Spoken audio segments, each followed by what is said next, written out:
By the time the third buyer rejected her sweet corn, Hannah Mercer was starting to wonder if the entire season had been a mistake. The harvest itself had been beautiful. Perfect weather, healthy plants, strong yields. The ears were large, colorful, and packed with sweetness. Visitors who walked through the fields often stopped to admire them. Yet none of that seemed to matter. The buyers kept saying the same thing. It's too irregular. The kernels are different colors. The size isn't uniform enough. We can't use it. Standing beside a trailer loaded with freshly harvested corn, Hannah listened as another produce buyer finished explaining why he wasn't interested. Then he pointed toward a nearby field. Feed grade. The word stung. Not because she expected every buyer to say yes. Because she knew how much work had gone into growing that crop. Feed grade meant livestock feed. Low value. Commodity pricing. Little profit. Certainly not enough to justify the effort she'd invested. The buyer climbed into his truck and drove away. Dust drifted across the farm road. For a moment, Hannah simply stood there staring at the trailers. Hundreds of bushels. Months of labor. And nowhere to sell them. Her father would have laughed at the situation. Not because it was funny. Because he'd warned her. Repeatedly. The Mercer farm sat in the rolling hills outside Red Creek, where generations of farmers had grown conventional field corn. Reliable. Predictable. Profitable enough. Nobody experimented much.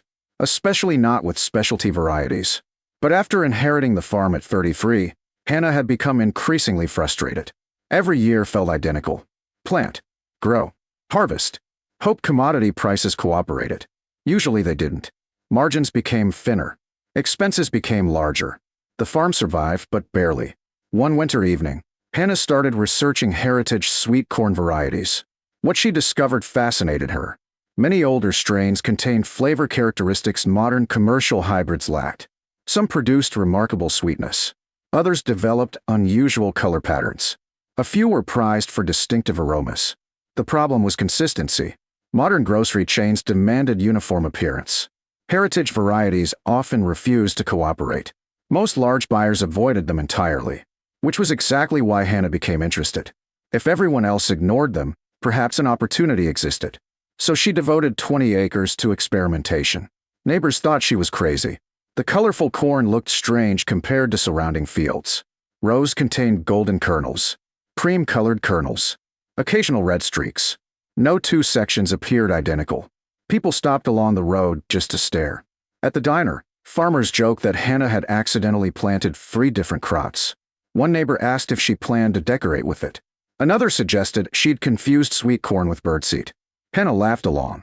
But privately she remained optimistic. The flavor was extraordinary. Friends who sampled it immediately noticed the difference. Local families bought small amounts directly from the farm. Everyone loved it. Yet loving something and purchasing truckloads were entirely different matters. Now harvest season had arrived. And commercial buyers weren't interested. The irony frustrated her. The corn tasted exceptional. The appearance that made it unique also made it difficult to sell. For several days she explored every auction she could find. Produce distributors. Regional wholesalers. Specialty food companies. Farm markets. Most conversations ended the same way. The corn was interesting. But not practical.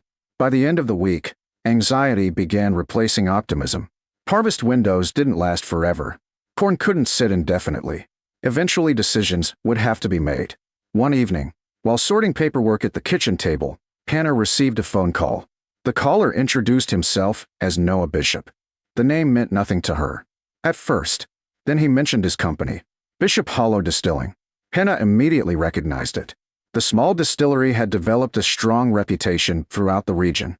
Their whiskey releases frequently sold out. Collectors searched for limited editions. Food magazines occasionally featured their products. The connection confused her. I'm not sure why you're calling. Noah laughed. Your corn. My corn. Specifically the heritage sweet corn. Now Hannah was even more confused. You've seen it. I've heard about it. The conversation became increasingly strange. Noah asked detailed questions about the crop, the varieties, the growing conditions, the harvest schedule, the flavor profile, the sugar content. Questions far more technical than any produce buyer had asked. Finally, Hannah interrupted. What exactly are you looking for? There was a brief pause. Then Noah answered. Flavor. The response sounded simple. Yet something about it felt different. Every other buyer had focused on appearance, uniformity, packaging, logistics. Noah cared about flavor. The conversation lasted nearly an hour. By the end, Noah requested samples. The following morning, Hannah shipped several boxes. Then she waited. Days passed. Nothing. Then a week. Still nothing. She assumed the opportunity had disappeared like all the others. Until her phone rang again. Noah sounded excited. Very excited. "Hannah, what exactly did you grow?" She laughed. "Sweet corn." "No." He paused. "This tastes unlike anything I've ever worked with." The enthusiasm caught her off guard. Noah explained that whiskey production depended heavily on grain character. Most distillers focused on efficiency, yield, consistency. Very few focused on unusual flavor. The sweetness and complexity in Hannah's corn intrigued him, particularly because the kernels contained characteristics rarely found in commercial varieties. For the next several weeks, communication intensified. Samples moved back and forth. Test batches were produced. Additional questions followed. The process became surprisingly detailed. Meanwhile, neighbors continued assuming Hannah was struggling to find buyers. Technically, they were correct. Nothing had been finalized. No contracts existed. No agreements had been signed. Only conversations. Interesting conversations. Then, one afternoon, Noah arrived in person. His truck pulled into the farmyard towing a small enclosed trailer. The distiller climbed out and immediately headed toward the corn. He spent nearly 2 hours walking the fields, sampling ears, taking notes, examining plants, asking questions. The behavior seemed more like a scientist than a whiskey maker. Finally, the two stood overlooking the harvest. Rows of colorful sweet corn stretched across the hillside beneath the late afternoon sun. Noah folded his arms. "I've been looking for something like this for years." Hannah smiled cautiously. "That's good to hear." "No, you don't understand." He pointed toward the field. "Most people see inconsistent corn. What do you see?" Noah grinned. "A signature whiskey." For a moment, Hannah didn't know how to respond. The idea sounded ridiculous. And yet he appeared completely serious. As the sun dropped lower across the hills, Noah continued studying the crop. Then he asked a question that instantly changed the entire conversation. "How much do you have available?" Hannah looked across the harvest. The answer represented nearly everything she'd grown. "Quite a lot." Noah nodded. "Good." She frowned. "Why?"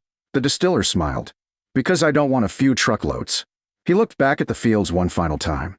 "I want all of it." And judging by the number he quoted next, he wasn't planning to pay anything close to feed-grade prices. For several seconds, Hannah simply stared at Noah. The number he'd offered didn't seem real. It certainly didn't resemble feed-grade pricing. In fact, it was 6 times higher than the best commodity offer she'd received all season. She laughed nervously. "You're serious?" Noah nodded. "Completely." Hannah folded her arms. "Nobody pays that much for sweet corn. Nobody pays that much for ordinary sweet corn." The distinction mattered. Noah walked toward one of the trailers and picked up an ear from the harvest. Most producers optimize for yield. He held up the corn. "You accidentally optimized for flavor." Hannah smiled. "It wasn't exactly accidental." Even better.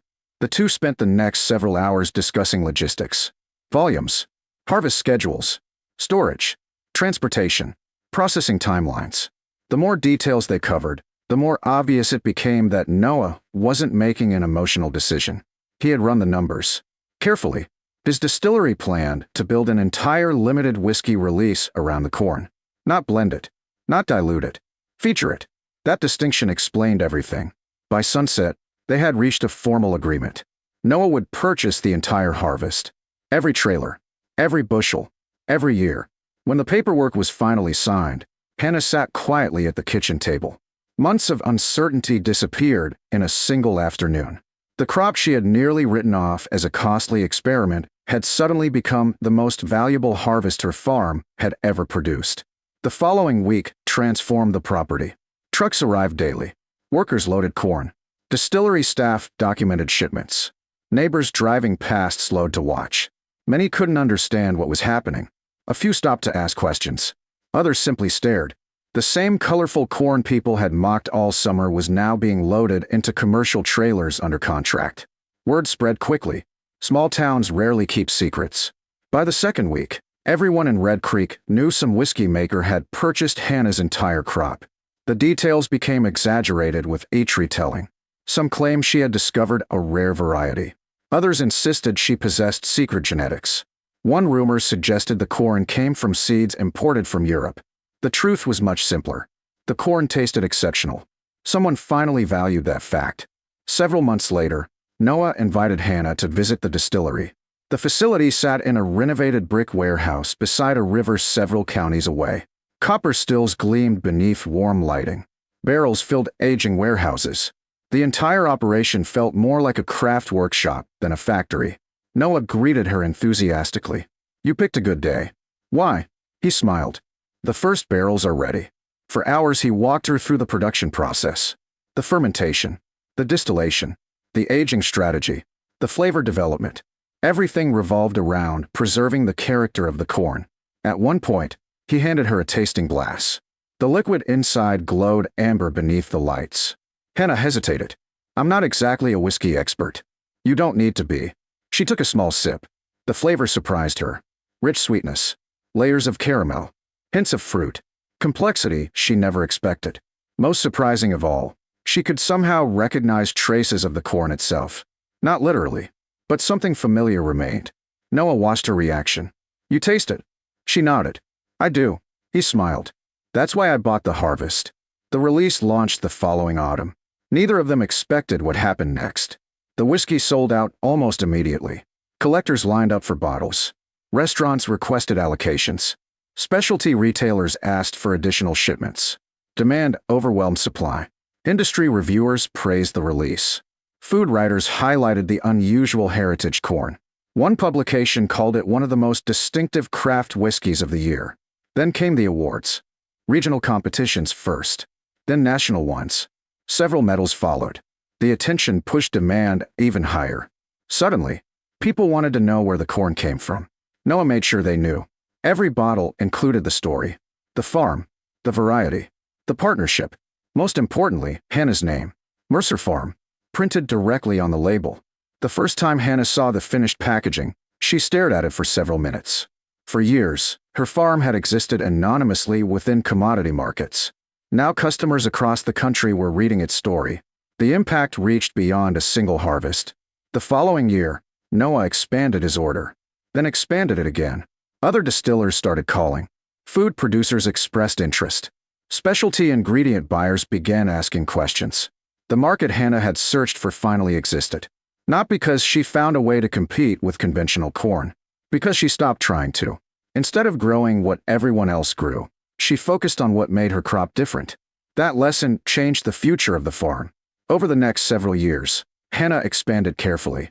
Not recklessly, not dramatically. She increased acreage, improved seed selection, refined production methods. Most importantly, she protected quality. Many people encouraged her to maximize volume. She refused.